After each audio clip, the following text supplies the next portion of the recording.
Բարև ձեզ, քննությունների խոճապի չմատնվելու համար մի քանի ֆակտորներ կան։ Առաջինը իսկապես սովորեք։ Սովորեք ոչ թե վերջի օրերի ընթացքում, որ ամբողջ կուտակվի ու չհասցնեք յուրացնել, այլ ամբողջ տարվա ընթացքում սովորեք, որպեսզի հետագայում սթրեսային վիճակում չկարդաք ու ոչինչ չմնա ձեր մեջ։ Եվ խոճապի չմատնվելու համար գոյություն ունեն վիճակներ, այսինքն այսպիսի բան, դուք առաջինը հստակ պետք է գիտակցեք, որ տվյալ նյութին դուք տիրապետում եք։ Եթե տիրապետում եք, նշանակում է դուք դա գիտեք, ընդհանրապես վերակարդալով քննություններից առաջ դուք պետք է վերհիշեք։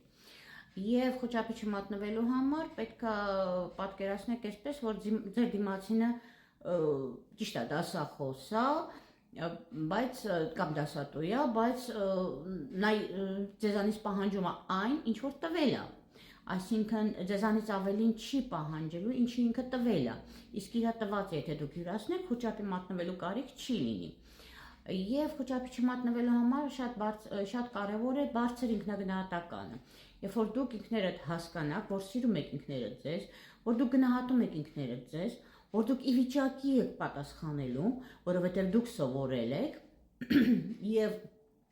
իմանալով, որ դուք սովորել եք, գնահատում եք ձեր ինքնագնահատականը բարձր եւ այդ ինքնագնահատականի համար դուք վստահ եք, որ դուք գիտեք ու հանգիստ պատասխանում եք։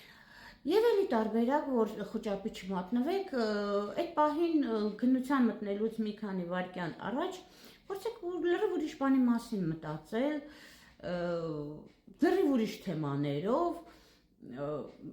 ասենք ինչ որ անեկդոտ հիշեք կամ ընկերների հետ ինչ որ մեկ այլ թեմա քննարկեք, չգիտեմ, երեկվա սուրճի սեղանի շուրջ ձեր նստած ընկերությունը քննարկեք կամ ինչ որ մի բան։ Այսինքն ձեր ուղեղը ցրեք, քննություն եմ մտնում, վայ, վախենում եմ իրավիճակից։ Նման դեպքում ավելի հեշտ է խոճապի չմատնվել, եւ այսպեսի մի բան էլ կա, որպեսի նման բաներից եթե չեք ուզում օգտվեք, քննություն մտնելու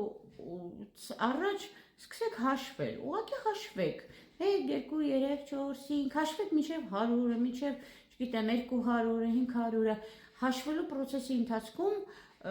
դուք կամաց կհանգստացնեք ձեր նյարդերը, որպեսզի խոճապի չմատնվեք։ Էլի շատ ձևեր կան, մյուս վիդեոներում կաշխատեմ էլի ցույց տամ ձեզ, համեցեք։